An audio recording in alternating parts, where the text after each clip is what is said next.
Chances are high. Sorry. Okay. So it's been raining for 2 days. Therefore, you think it will rain today. So what does that tell you about the kind of understanding you have about the data, about the underlying process? Sorry. If it rained yesterday, it's likely it will rain today, and you have that background because you know it's the monsoon season, right? In the monsoon season, if it rains today, it will, right? It will rain in the next few days also. Whereas, let's say if I tell you that the temperature today is 45 degrees Celsius, what can you say about the temperature tomorrow? What do you expect the temperature to be tomorrow? -5 degrees or 47 degrees? Which is this? Which of these values is more likely? 47. Why? Because the data is inherently time series data, right? If you know something about the events happening today, you know something about the events happening tomorrow also, right? There is some continuity about it. But isn't this in complete contrast with what we studied in the whatever we have studied till now, right? What assumption did we keep making in the first 3 days of the summer school? The data is what? IID, right? But if we start with what we've just discussed, then knowing something about today, right, tells me something about tomorrow. Can we still say that the data is IID? No, right? That's why knowing that IID, when do you use IID and when you cannot make this assumption is important. So we'll be looking at this model called hidden Markov model. Is there anyone in the audience who's already started, knows what is an HMM? In short, it's known as an HMM. Right, so firstly, we'll be looking at certain applications. So activity monitoring, right? So let's say you have your accelerometer data coming from your phone, and it can, so your phone can then detect the number of steps that you take, right? How do you think the phone detects the number of steps you take? All of your phones have that pedometer, right? They have the pedometer application inbuilt. How does your phone know that how many steps you've taken? Location, okay. So you're saying that it can look at the GPS. The GPS can perhaps be too coarse grained. Like let's say if you move within this campus, your GPS coordinate may not move very quickly, and it can be very inaccurate also at places, right? Especially in indoor environment. So let's say if you're moving inside this room, your GPS value may not even change. But does that mean you have not walked? Does that mean that your phone has not been able to track the number of steps you've taken? No, it is able to track. So how do you think that happens? Sorry, yes. The swinging motion produces what? Yes. Accelerometer. How does the accelerometer help you to determine the number of steps? Okay. Right. So your acceleration pattern. So let's say if I'm sitting, if I'm standing like this, right? What do you think are the values reported by my accelerometer? Sorry? 0. Everyone agrees that there'll be 0. Anyone here who thinks something will not be 0? Yes. Yes. So let's say I'm not moving at all, right? Yes. So there's a difference between the acceleration being 0 versus acceleration being fixed, right? The acceleration will remain. So isn't there always an acceleration in the downward direction due to the gravity, right? So that is being fixed. But if I'm moving in a rhythmic motion, right? So I have certain acceleration in certain directions, right? So looking at that acceleration patterns and the other activities, other sensors also, we can determine whether you're walking, running, sitting, sleeping, right? So your phone can detect that. But if you want to use the time series nature of the data, right? So if you look at, so do you want to look at acceleration at only the current second, or do you also want to look at the acceleration for the next few seconds to determine the pattern, right? So if I walk, there is a certain pattern. I lift my right foot, I keep it on the ground. I lift my left foot, I keep it on the ground, right? So there's a rhythmic pattern to it, which means that the data is also related to each other, right? My acceleration at time t0 is going to be related to my acceleration at time t equals 0.1, 0.2, so on and so forth, right? So I want to use that entire pattern, and I want to create, let's say, a graph like this. So accelerometer raw sensory data values we have, and we want to be able to tell when am I walking, when am I running, when am I sitting, Given the time series data, what is the specific kind of machine learning algorithm that I'm now running? Or what is a machine learning task? I'm given the accelerometer data. I want to tell when am I walking, running, sitting. What is the machine learning task? Classification, right? Because we are trying to predict some specific classes. Speech recognition is another application where you use time series models. Let's say you're given the raw speech. So we saw initially in the first lecture that I gave, I was talking about Siri and Google Assistant like assistants, right? So if I give them some natural speech, they return me the answers. How do you think that happens under the hood? Given the raw speech, you want to be able to tell specific words, characters being spoken at each point of time, right? Again, the sequentiality is important. So these two specific applications probably make sense because they seem like raw sensory data value, which is time series based. But let's say we are working with, I'm writing a sentence, right? My goal is to be able to write a sentence or to detect parts of a speech, right? I'm given a sentence. My goal is to tell whether the first word is a verb, adverb, noun, pronoun, etc. Right? I want to do the sequence tagging. Given each word, I want to tell what part of the speech it is, right? So why do you think a sentence is a kind of a sequential data? Right? It's not coming from a sensor, right? As such. Sorry. Right. So let's say if I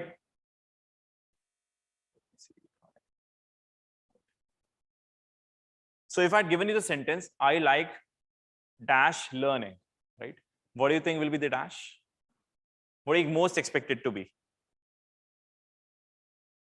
Right. So in your mind, you'll think of certain options, right? I like not learning. I like learning. I like pizza learning. I like water learning. I like machine learning. Right? Which of them seems the most feasible one? Machine learning, because given the context that we are in the summer school, ACM summer school on data sciences, plus it seems more natural to fit it here, right? But if all of the characters were independent of each of the word was independent of each other, you would have no way to tell, right? So it seems a very natural approach that this is indeed, you can indeed model a sentence as a sequence of words, and words you can model as a sequence of characters, right? If I had told you the characters MACH blank blank blank, what do you think you'll write? Probably machine something else, right?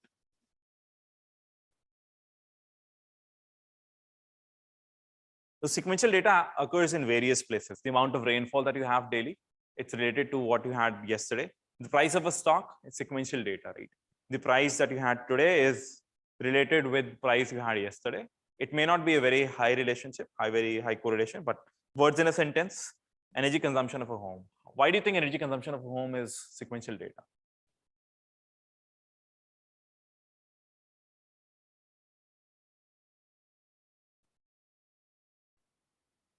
So in India, when do you think our homes consume more energy, in the summers or in the winters?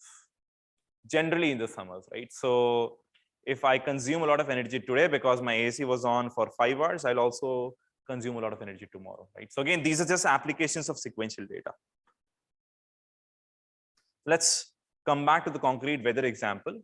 So I'll say that X of t is the observed outlook at the tth day. And we have only 3 options for the outlook for now. We just simplified this problem. So we said that the sample observations can be rainy, rainy, rainy, cloudy, cloudy, rainy, rainy, sunny, sunny, sunny, cloudy, sunny, sunny, right? So the first question, which I've already clarified to some extent, that can we model sequential data as IID? Can we do that? Of course we can, but is it a good way to do? Probably not, right? Because it fails to exploit the sequential patterns that the nearby observations are correlated, right? So the assumption of IID is flawed here for sequential data. So the first specific model that we'll be looking here is the Markov model. Before we understand what is the hidden Markov model, we need to know what is the Markov model. Does anyone know who is Markov? Is this the name of a scientist? Is the name of a some acronym? What is it? Scientist, and what country? Seems like a Russian name, right? I'm not fully sure, but let's just verify. So it seems like a Russian name.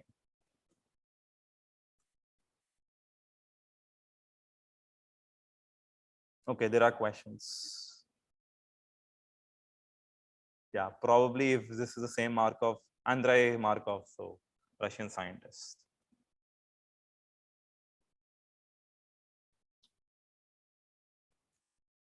So I have certain circles or nodes which are shaded, right? We've previously seen shaded nodes. What do you think shaded nodes mean? These are observed. We saw them in linear regression also. Whenever we shade the nodes, we say that these are observed, and I've written x1, x2 frill through xt. Shaded means observed, and x of capital T or x of t means the observation at the tth timestamp. So we'll be first looking at what is the first order Markov chain. The definition is fairly simple. The future is independent of the past given the present. Right? The future is independent of the past given the present. So can someone try and interpret this? Can you try and explain what you understand by this statement? Event will depend only on the one previous event. Sorry, can you speak a little louder? Event will depend only on the last event. Excellent. So I've also color shaded these slides so that it's slightly easier. The future prediction, right? So let's look at the future prediction, which is the probability of state x of t plus 1 given all of the past data, which is x of 1, x of 2 till x of small t, right? It's equivalent to the probability of the future, just one time step ahead, given the present. The present is x of t. The past is x of 1 till x of t minus 1. Right? So can you just look at the colors? Future prediction x of t plus 1. Independent of the past, shown in this yellowish shade. Past is x of 1 till x of t minus 1. Given the present, which is x of t. We are at the tth timestamp, and we're saying that the probability of x of t plus 1 is only dependent on xt. This is an important assumption that we make in Markov model. So this is also known as the first order Markov chain. We're only looking at the first order differences while computing these probabilities. So looking at this, if we had to write the joint probability of x1, x2, x3 till xt, right? So the kind of question is that what is the probability of observing a sequence like this? RRR, CC, RR, SSSS, CSS. Right? What is the probability of observing this sequence? Right? It can be incredibly hard if we did not make the Markov first order Markov chain assumption. And if you have to now write the probability, joint probability of x1, x2 till xt, right? We can simply write it as the probability of starting in state x1. Okay, the camera is for some reason pointing up. Can you ask those folks? We can just make the camera, you can just call them to make the camera static. Okay, it's coming back to me now. Back.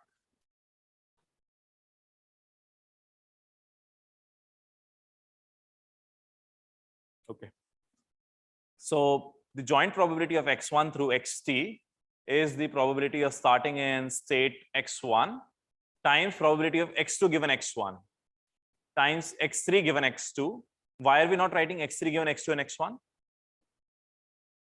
Because of the Markov chain assumption, the first order Markov chain assumption, the future prediction is independent of the past given the present. Right. Therefore, we can write the joint probability in this way. Any questions thus far?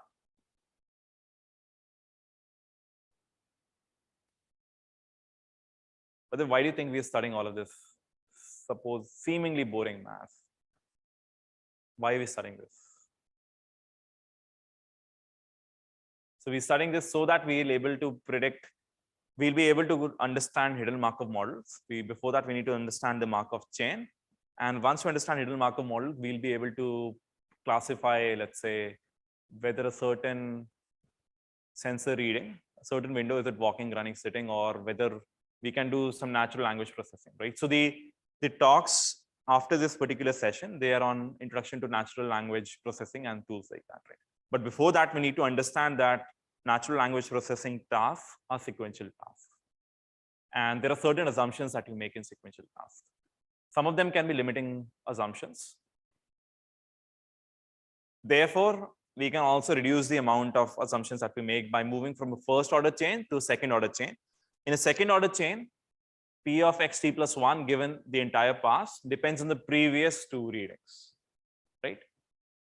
So then if you had to write the joint probability, it would be P of x1 times P of x2 given x1, but then x3 given x2 and x1, x4 given x3 and x2, right? In the graphical model representations, we'll write it like this. So x3 is dependent on x1 as well as x2, whereas x4 is dependent on x2 and x3, right? Whereas in the first order Markov chain, we only had x2 dependent, x1, x3 dependent on x2, right? So we can also understand this from the graphical model. So how do you think we can parameterize a Markov chain? Right? So whenever we study machine learning, we think about what are the parameters of a model, right? So what are the parameters of a linear regression model? W's and B's or theta, right? What are the parameters of multi-layer perceptron? Weights and biases of the individual layers of the neurons in individual layers, right? What would be the parameters of a Markov model? Probability of? Yes. So you're talking about the probabilities of the transitions from one state to the another. Is that everything you need to characterize a Markov chain? Yes. So just look at let's just look at how do we define the first order Markov chain. We first say that the probability of xt plus 1 given the entire history is just probability of xt plus 1 given xt, right? And if we write the joint probability, so we want to be able to write the joint probability in some succinct fashion. For that, we need parameters. One, we need the parameter of x2 given x1, x3 given x2, xt given xt minus 1, right? How many total parameters do we need for a t or t length chain? How many parameters do we need? Do we need to know P of x1? Right, one parameter. Do we need to know P of x2 given x1? Another parameter. Do we need to know P of x3 given x2? Yes? Yeah. So today is the day where the entropy is very high. So we have the internet connection is also unstable today. But I'm happy that the folks on this Zoom are able to hear. So then what is the total number of parameters we need to define this Markov chain? 3 or t, right? T plus 1, t order t, right? Let's say that. But isn't that a very complicated model? Right? So what do you think we can do in order to reduce the number of parameters? And again, we'll make some assumptions. And it's very important to think about this question. I can directly tell you the answer, but if you understand this question, you'll also understand why things like RNNs, recurrent neural networks, work, on what principle they work. Right? I can write the joint probability as probability of x1. So if we had a sequence of rain, sun, cloudy, I could have written the probability of starting in rainy day. Then the probability of going from rainy to sunny when we're looking at day 2, right? And then going from rainy to sunny for day 3, right? Does this help you to understand that how we can reduce the number of parameters? Sorry? No, you'll derive them from the previous data, but do you need to explicitly define x2 given x1, x3 given x2, xt given xt minus 1? Do we need to know each of these individual probabilities, or can we make some assumptions around that, simplifying assumptions? Probability Yes. that like change happens. So it's not the sum of them will be repeated. We'll say that we repeat all the parameters. So the parameters are independent of time, right? The parameters are shared across time, right? And this is the same fundamental assumption you make while creating recurrent neural networks, right? So what we are essentially saying is that we want to have parameter sharing, which means parameters are independent of time, which means that P of xt given xt minus 1 is the same across all the t's. Right? So what this means is that the probability of going from a rainy day to a sunny day is the same whether it rained today or it rains after 5 days. Right? So let me actually go back.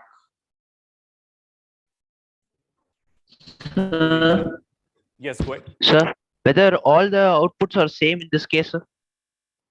All the outputs are same. So let me actually just show an example and we'll come back. Because you say it is independent of variables. Time is independent of every variable. So the output must be same, right, sir? No. So let me actually go back to this example. So the Okay, first sir. day is rainy, right? So what I'm saying is that, let me see if I have an example of, okay. So day 1 is rainy, day 2 is rainy. What I'm saying is that going from day 1 equal to rainy to day 2 equal to rainy is the same probability as going from day 5 equal to rainy to day 6 equal to rainy. Understood, sir. Thank you. So we're defining the probabilities or the transition probabilities independent of time. So the probability that day 1 equal to rainy and day 2 equal to rainy is the same as day 5 equal to rainy and day 6 equal to rainy, or day 6 equal to rainy given the conditional probabilities of going from a rainy day to a rainy day is the same across the sequence. Yes, does everyone understand that? Any questions in this? It's a very simple assumption to make. So, sir, in other words, all we need to know is how many states are there, and from each state, what is the probability of going to the different states, right? Excellent. Okay. Excellent. That's it. So all we need to know is that we don't need to know the number of different states. We need to then understand what are the transitions between the different states. And if we look at the parameterization,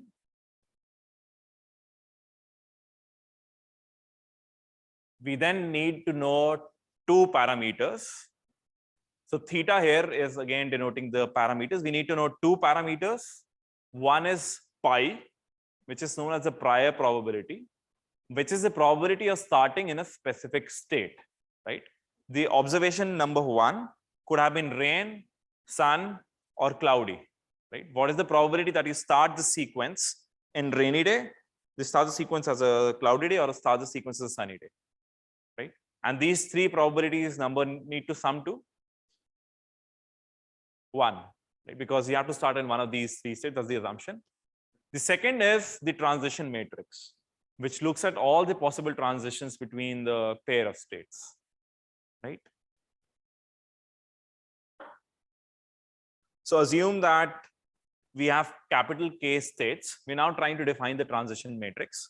So x of t can take one of k, capital K states. We define this entry in the transition matrix AJK. This is the probability of transitioning from the jth state to the kth state. Right? So let's again remember, JK means going from the jth state at time t minus 1 to the kth state at time t. So we write it as probability of xt equal to k, given that xt minus 1 equal to j, going from jth to the kth state. Both j and k, j and small k, would be taking any state values from 1 to capital K. Right? Any questions in this? So we can now represent this transition matrix in multiple ways. One is you just create a table where you have xt minus 1, xt, and then probability of xt given xt minus 1. So I'm just writing out these numbers. A11 going from second state to first state, A21 going from j state to k state, AJK going from the capital K state to capital K state, AKK. So how many entries do we need in this transition matrix? K squared entries, right? So we could have written K squared rows, and we could have created a transition matrix like this. It's not a matrix, it's a transition table. Just call it transition table. We could have alternately drawn a finite state machine. You're in state 1, state 2, so on and so forth. The probability of starting in state 1 at time t, ending in the state 1 at time t plus 1 is A11. Going from the 1 state to state number 1 again. Going from state 1 to state 2, the probability is A12. Going from state 2 to 2 is A to 2, so on and so forth. Going from state J to state case AJK. So that's the second way you could have written the parameters of the first order Markov model. What do you think is a third way to write the parameters of a first order Markov? So in this, we created a table with k-square entries. In this, we have drawn a graphical representation, which is a finite state machine. There are two ways. These are two ways. What is the third way in which we can represent the transition? Sorry. We can create a k cross k dimensional matrix, also called the adjacency matrix, right? So you have k rows, k columns, and the jth kth row represents the probability of going from jth state to the kth state. There's three equivalent ways in which we can represent the first order Markov model. The prior probability is just starting the probability, this is just starting in that kth state. What's the probability of starting that kth state? Okay, so let's try and see if we can work it out in our notebooks. We are given a transition matrix, rainy, sunny, cloudy, rainy, sunny, cloudy. So this means going from rainy to rainy is 0.4, rainy to cloudy is 0.3, rainy to sunny is 0.3. That's the way we are defining it. And the prior probability is 0.2, 0.4, 0.4, right? So what is the probability of observing a sequence, rainy, rainy, sunny, sunny, cloudy? Yes. So if you can just work this out in your notebooks, I don't need the exact answer, but I just want you to be able to write this expression. And this will again give you a lot of good background to understand sequential models better.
I have an answer for this. I just need the expression. I don't need the exact answer.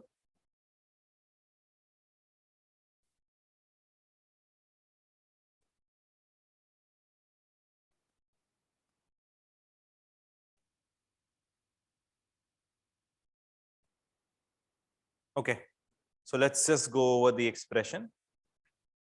We have, for this sequence, we have probability of x1 equal to r.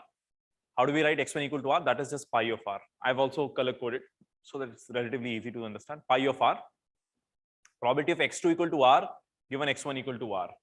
Right? So x2 equal to r given x1 equal to r. So that's going from r to r, which is shown in this orange shade, ARR. Going from r to s, going from r to s, ARS. Going from s to s, ASS. Going from s to c, SC. Right. So these are all the numbers I need to complete this calculation. Any questions on this? So then what are the total number of parameters that you need to define a Markov model given k states? K square plus k. So k square in the transition matrix and k in the pi vector. The initial probability. Okay.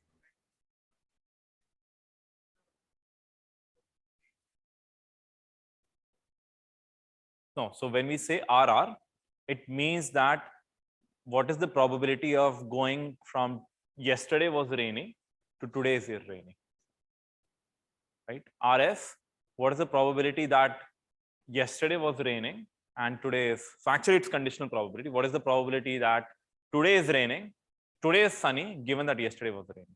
S given R. It's actually S given R. That's the more appropriate way to write. Yes, other questions? So we have k square plus k parameters.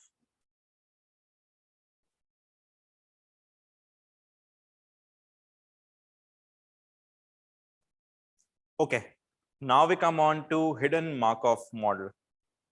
So what do you think is the hidden component in Markov model? Hidden state, but what do you need to make the state hidden? Sorry. So we wanted to do classification, right? Let's say we want to do classification for activity recognition problem. Can we solve that problem with a Markov chain or with a simple Markov model? Can we do that?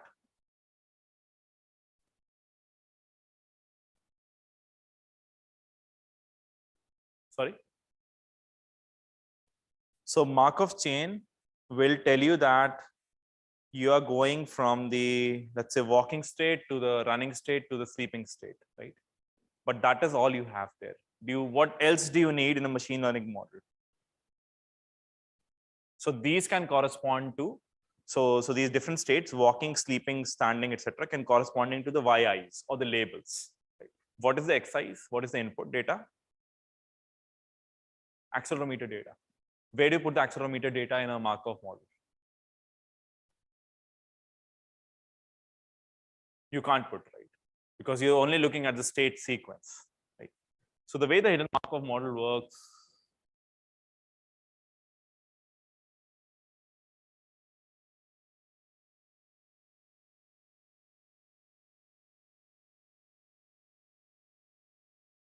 what is happening now? Is anyone sharing their phone by accident? Okay. Okay. Okay, let me actually share again.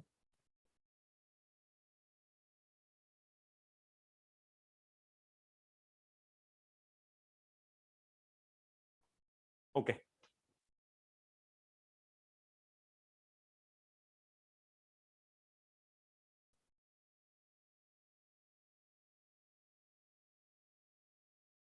Are you unable to stop?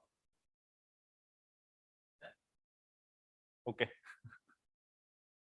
It's stuck and I'm not able to share for some reason. Okay. I saw something this meeting.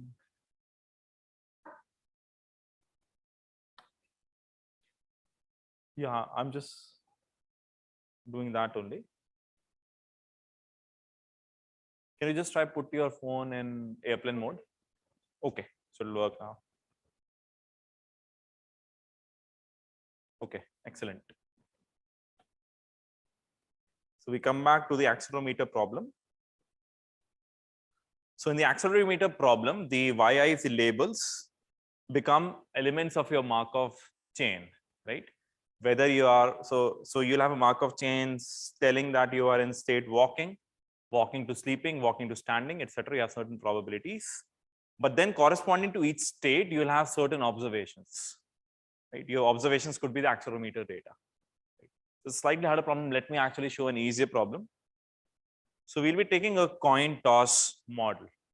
Assume you have two coins. One is a biased coin, the other is an unbiased or fair coin. For the biased coin, the probability of heads is 0.7, whereas for the fair coin, the probability of heads is 0.5. Right? Now in a machine learning model setup, we'll actually see only a sequence of observations, heads, tails, etc.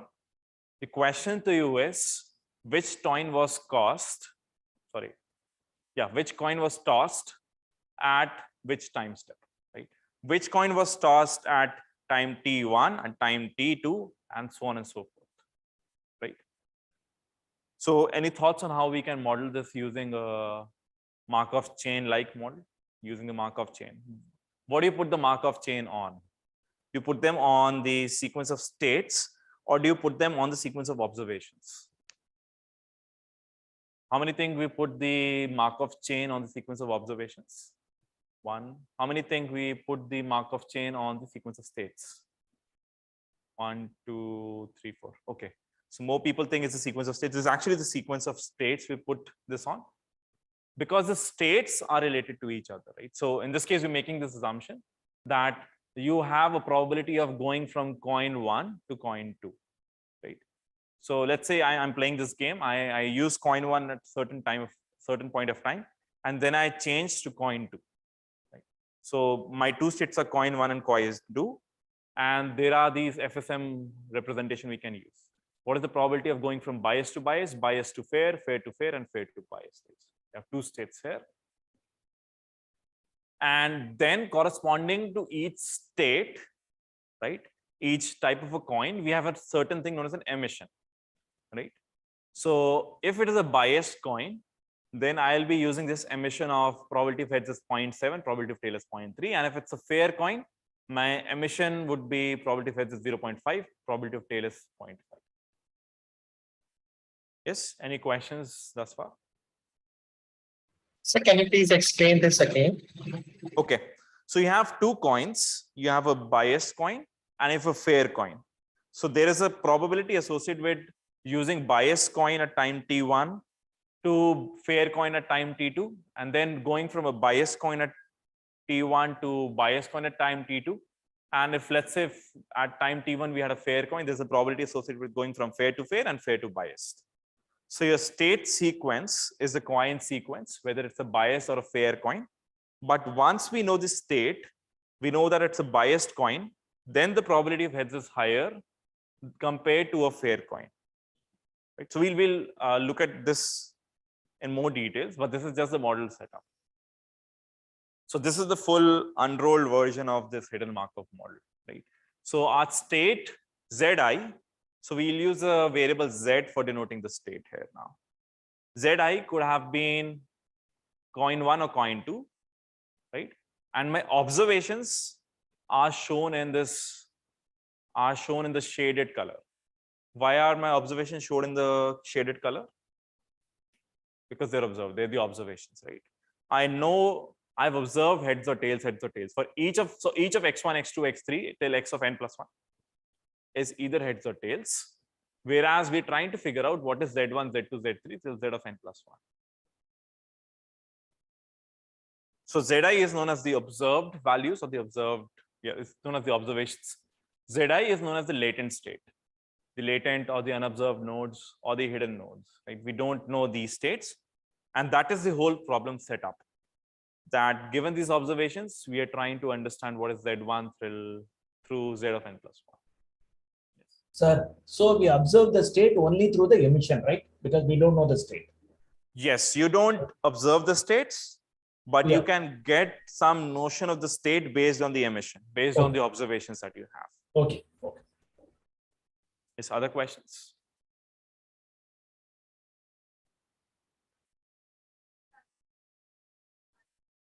Okay, second order chain. So we'll skip that for now. We'll take that question later because now we've passed that topic. We'll come back to that again. So any questions on this setup for the HMM?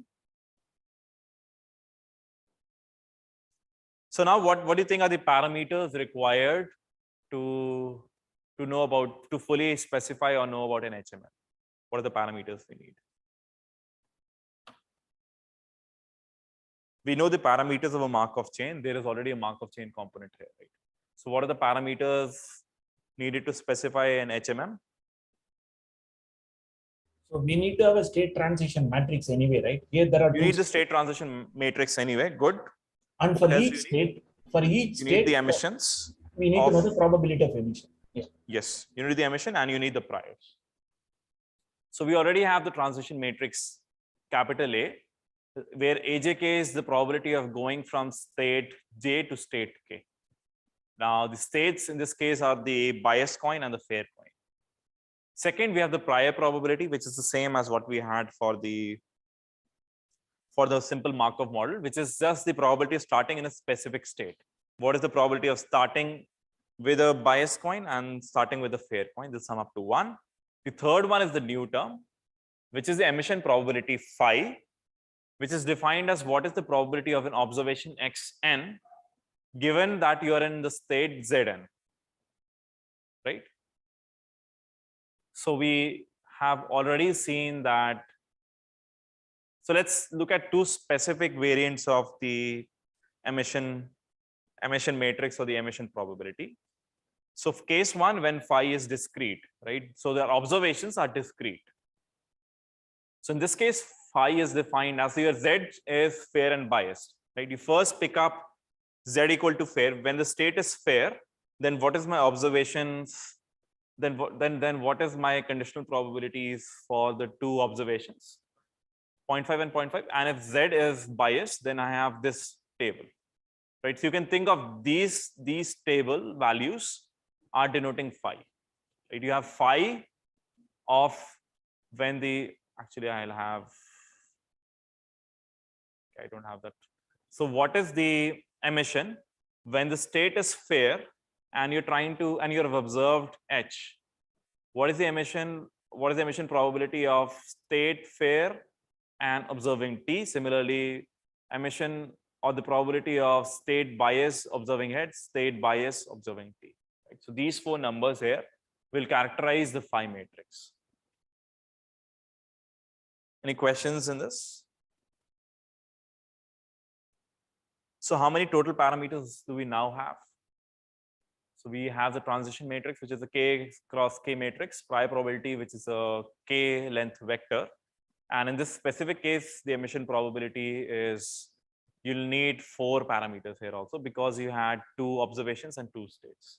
So this is dependent on the number of unique observations times the number of states that you have. Yes, sir. Okay, what if the emission probability is, what if the observation is a real valued observation? What do you think we need to do then? What do we need to change?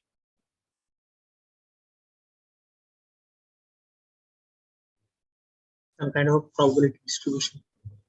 You will have to come up with a probability distribution. What kind of a probability distribution? Maybe PDF and CDF. Sorry? PD probability distribution function or CDF probability distribution function. Yes. So let's assume that the state. So now we're talking about an electrical appliance. The state of an appliance could be either on or off. Right? Fairly simple 2-class model, 2-state model. The state of an appliance could be on or off.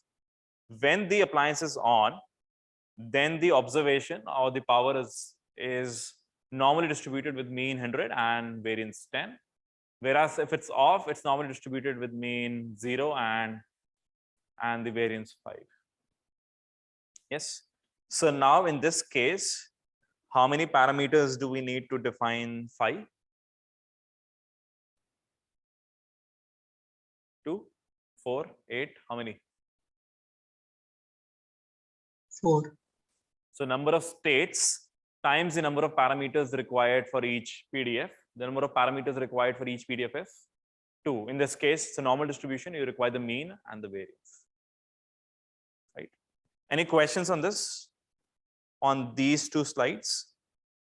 Your observations could either be discrete, right? In that case, you need the number of unique observations times the number of states as your phi matrix, or your observation could be continuous, in which case you need to model it via some distribution, probability distribution, density function. And in that case, you need the number of parameters for that distribution itself. In this case, the mean and scale times the number of states that we have. This is the total number of parameters. Okay, any questions on this? Now coming back to the applications, for activity monitoring, we have the accelerometer data, right? And your states are walking, running, sitting, etc. It could be anything, right? And your states could be Z1, Z2, Z3. So your Zi is walking, running, sitting, whereas your Xi, your observations, would be some transformation of the raw data, or it could be just the raw data itself. Right? You could either use some transformation or the raw data itself.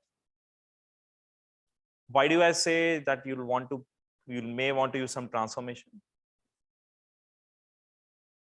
You may want to actually consider this prediction problem for certain windows of time rather than at each sample.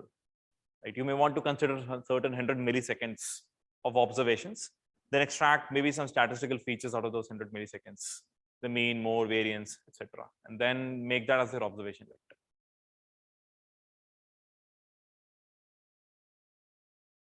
Okay, the first question is the first problem associated with hidden Markov model is sampling from HMM. Given an HMM, you want to generate samples. There are about 6 or 7 similar problems. They get increasingly difficult. In this particular session, we'll probably be able to cover the first 2 or 3, but I've already linked my course website where we also have a course recording. We also have a YouTube recording of this, and I've already shared the full slides with you. We won't have the time or the necessary mathematical background to cover all of these problems.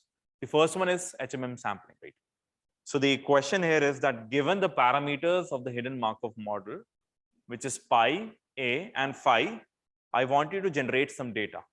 So generating the data means generating the sequence of z's and generating the sequences of x. So any thoughts on how we can do that?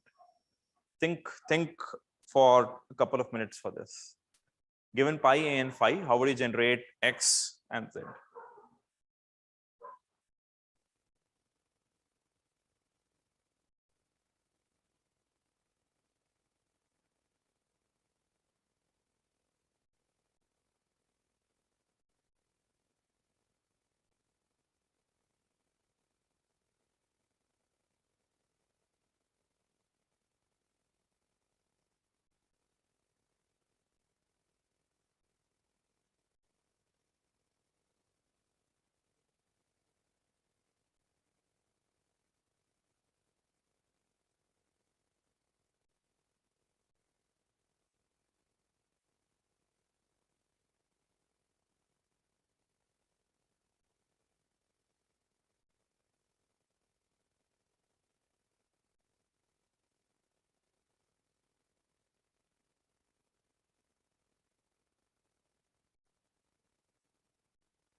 Okay, any thoughts on how we can generate the sequence for z and x?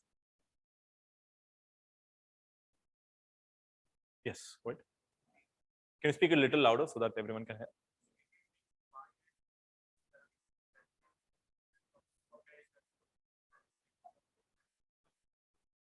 What do you mean by the node? Do you mean the z node or the x node? Okay. Okay. Okay.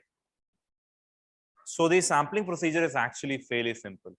So you'll go in an iterative fashion because this is time series data. You first want to choose Z1, right? So let's say if your pi was, let me simultaneously show you an interactive visualization that we had created. So I've shared the link for this also.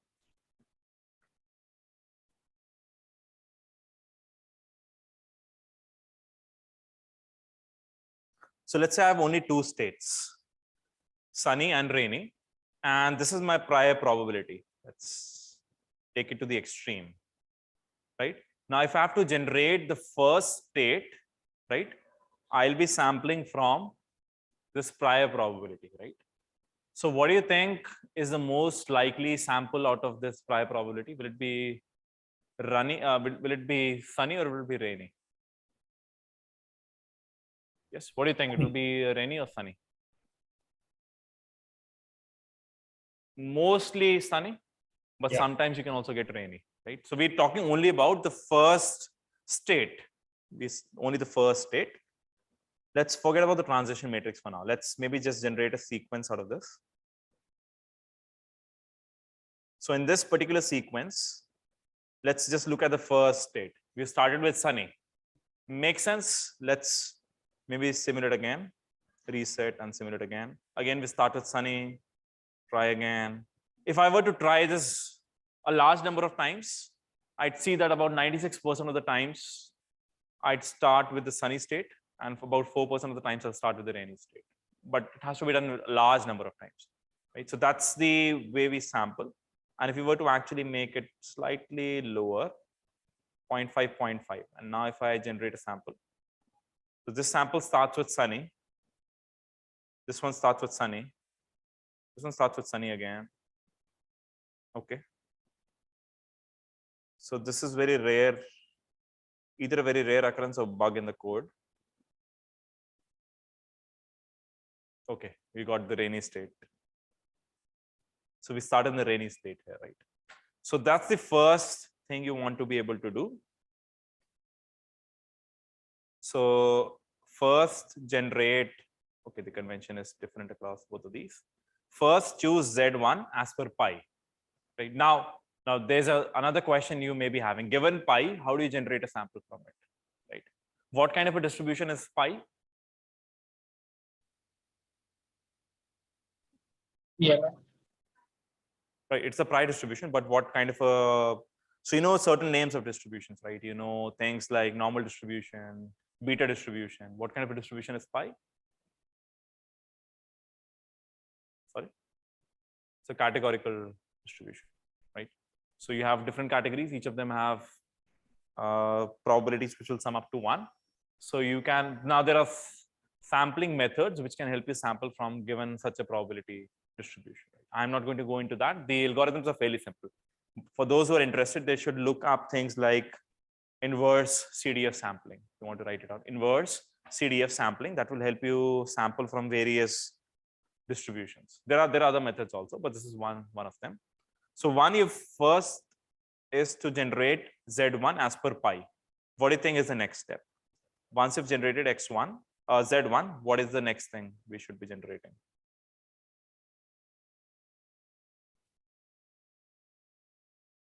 Okay, actually, this is the sampling from a Markov chain. I wanted to show sampling from a HMM. Right, choose Z1 as per pi. We've already done that.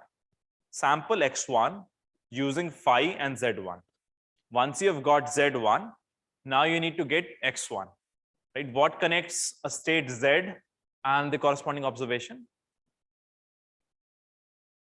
The emission matrix, right?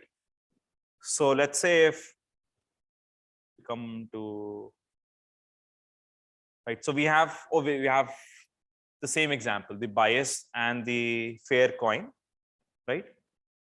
So let's say that we ended up in the fair state. Let me just simulate. Right, so I ended up in the fair state. I just wanted to focus only on time t1. I ended up in the fair state. Once I know that the state is fair, I need to get the corresponding observation. What do I need to look at? The emission matrix. The emission matrix says that if it's a fair coin, then the probability of heads is 0.5 and the probability of tails is 0.5. Actually, for the biased, we should just make it something different, right? Let's actually just also start in the bias state.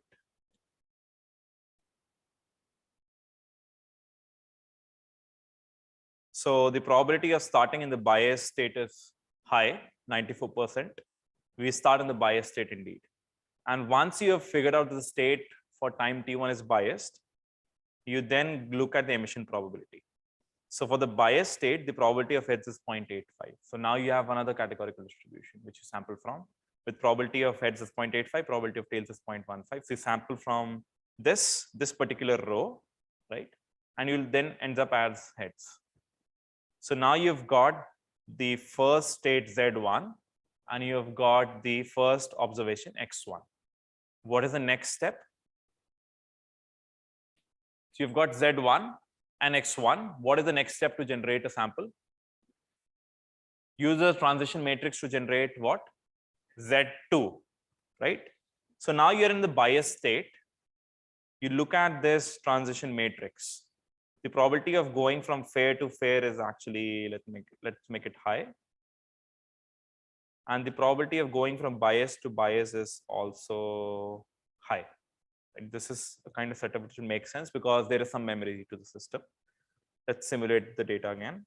You started in the bias state and you've gone from a bias state to a fair state. So that had low probability, 0.22, but still you have been able to make that transition. Let me actually drive it even furthermore.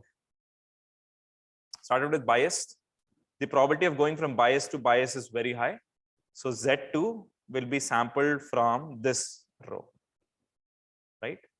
So you'll then again end up in the bias state in this example. Once you have the bias state, you go back to the emission probability You look at in the bias state, what is the probability of heads and tails? You sample from it. You maybe again get a heads. You again get a heads. Because the probabilities we have chosen are very high for retention of the states. Therefore, we end up like this. But then finally, we are able to make a transition from a bias state to a phase state. Because there is some non-zero probability of transitioning from a bias state to a phase state. And once you're in a phase state, then you sample as per this file. Right. So any questions in understanding the sampling of the hidden Markov model?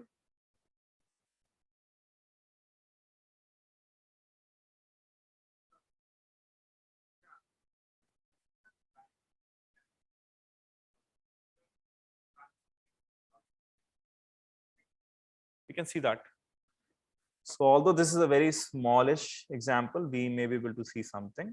So let's say that if I'm in the bias state, I will remain in the bias state. Like I can't change. So then if we simulate the data, once I start in the bias state, I will always be in the bias state. I won't be able to change. But let's say if the probability of bias to, so you always almost end up changing. If you're in the bias state, there's a higher probability of moving to the fade state. So if we then generate some samples for this, start with the bias state, go to the fade state, right? And in the fade state, there's a high probability of remaining in the fade state. But let's say if the probability of changing, going from fade to bias was also high. So there's a higher probability of going from fade to bias, and then high probability of going from bias to fade. You'll almost always keep jumping. Start with the bias, go remain in bias, go to fair, again go to bias. Right. Other questions on this? So this visualization I'd request you to play around with. So this is the visualization for sampling from a hidden Markov model. We had seen a similar visualization for just sampling from just a Markov model or Markov chain. Right. So if you understand both of these, you've mostly understood how sampling happens. It's a fairly simple algorithm. So the only thing unknown to you at this point of time is actually how do you sample from a categorical distribution, and that you can just use any library to do that for you. So let me actually see if I can demonstrate that also.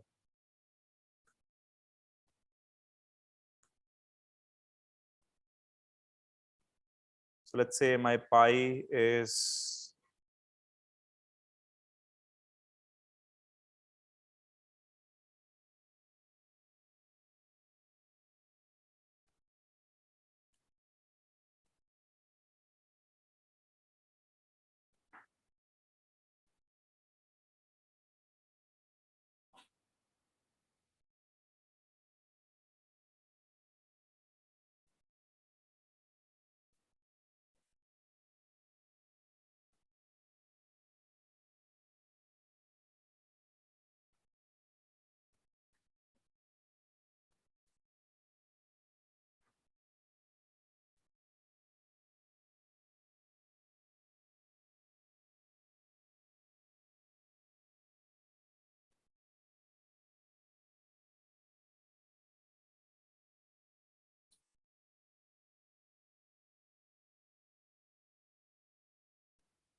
okay. So I've defined a categorical distribution where I have two states, rain. Okay, so fair coin, and the probability of starting with a fair coin and probability of starting with a biased coin, right? Now I have this distribution, which is a categorical distribution. I can just generate one sample from it. It comes out to be state 1. But let's say if I had to generate many samples.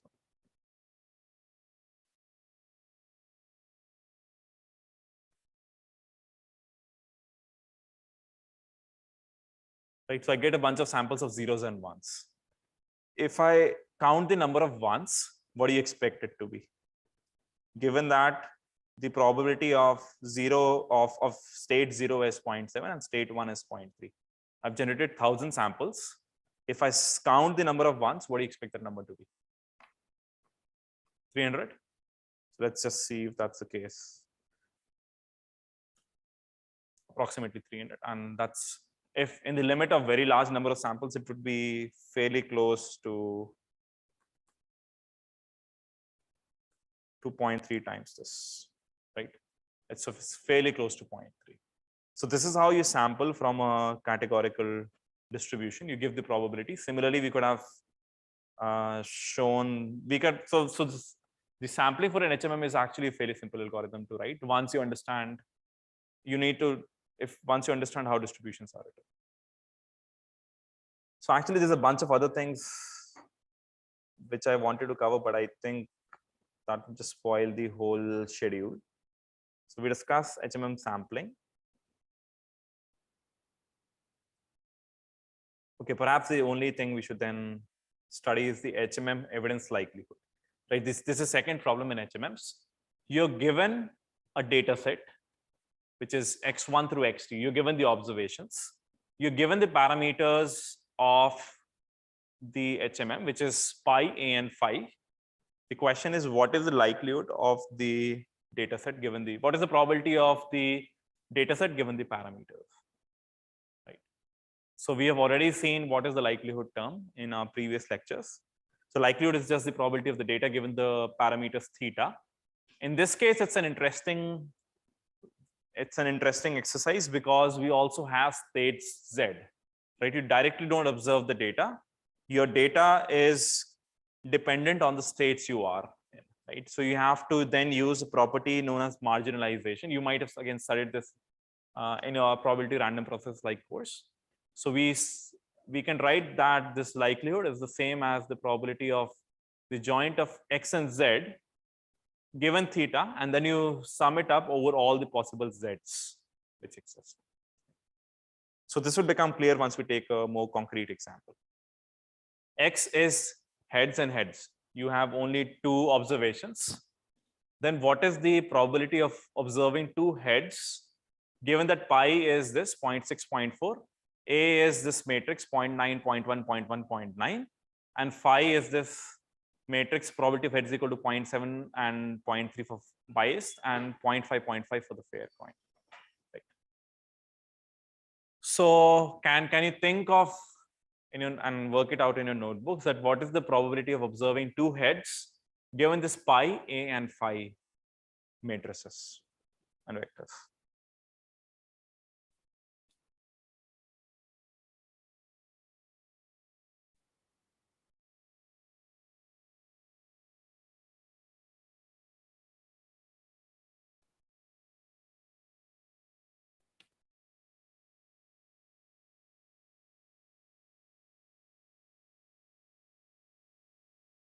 This is the last thing. After this, we'll take a break.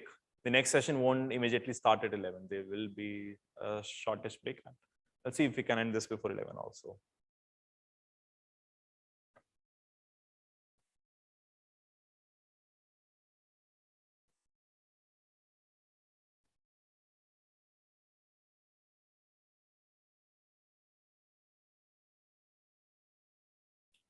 Okay. In the interest of time, I'll directly show you what is known as a trellis diagram.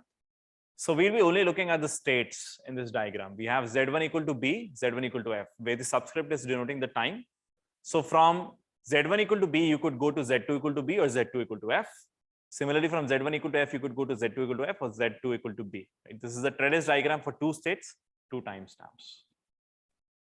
So then we can write the likelihood of X given theta, or the likelihood of, or the probability of the data given the parameters theta. So you'd have to consider all the possible paths through which you could have observed two heads, right? That is the only thing which is important here. Consider all the possible paths through which you could have generated two heads, right? So the first path is, if you started in the bias state and you go into the bias state in the second timestamp, what is the probability of observing two heads, right? So then the probability of this particular sequence is, you start in timestamp 1 at the bias state. So that probability is the prior probability of Z1 equal to B. Then what is the probability of observing a heads given Z1 is B, multiplied by the probability of going from Z1 equal to B to Z2 equal to B, multiplied by the probability of observing a heads, given that your state is B. Right? Does everyone follow this? This is the same as the sampling. That's why sampling was explained earlier. This is one possible path, right? We can have another path.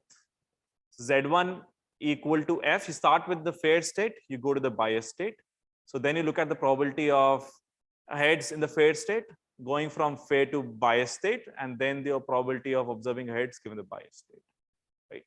So probability of starting in fair state, probability of observing heads in the fair state, probability of going from fair to bias state, and then the observation of heads given the bias state. So that's this gray path.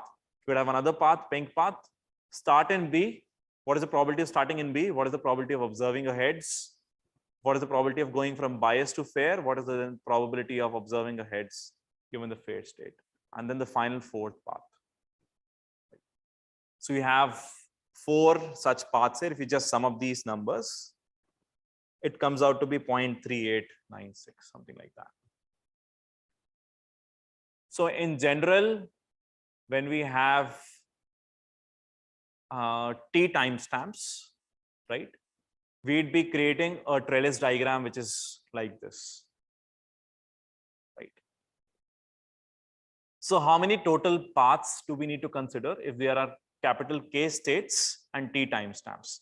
So previously we had 2 timestamps, Z1 and Z2, and 2 states. So we had to consider 4 paths. If we had like 4 paths, means this is path 1, path 2, path 3, path 1, path 2, path 3, and path 4. And you have to then sum up the probabilities across each of them. If you had capital K states and capital T timestamps, what is the total number of paths that you need to consider? KT? No? K to the power T? Yes, does everyone agree? So it's K to the power T paths that you need to consider. And let's assume that, so in each path, how many calculations, how many multiplications do you need to do? Order of T, right? Let's just make it simple, order of T. So then what is the complexity of calculating this likelihood, time complexity? K to the power T into T, order of K to the power T into T, very expensive. Now, what can you do to improve this? Can you reduce the complexity in any fashion? And now it's an algorithms question. This is no longer a machine learning question. So what algorithm do you use when you have some repeated substructure in the data? Dynamic programming? Yes. So this is the homework for you to figure out how to use dynamic programming. Of course, the solution is there in the slides, but think of this as a interview exercise. Right? Can you figure out how to use dynamic programming here? Can you figure out that once you've landed in a particular state, do you need to consider all the possible states, or do you need to only consider going in one particular direction? How can you simplify the problem using the concept of dynamic programming in order to calculate this likelihood of X given theta?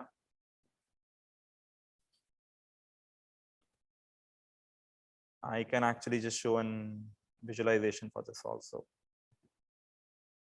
So one is if you had to consider all possible paths, your computation graph might have looked something like this.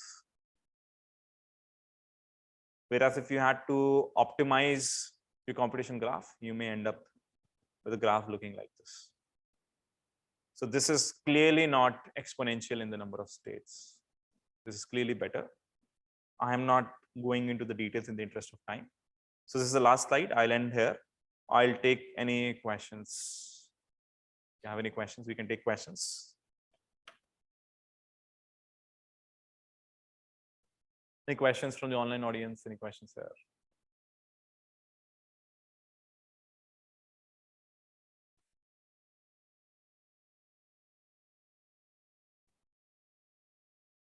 Okay, then thank you. So this was my last session. Thank you. You've been a very good audience.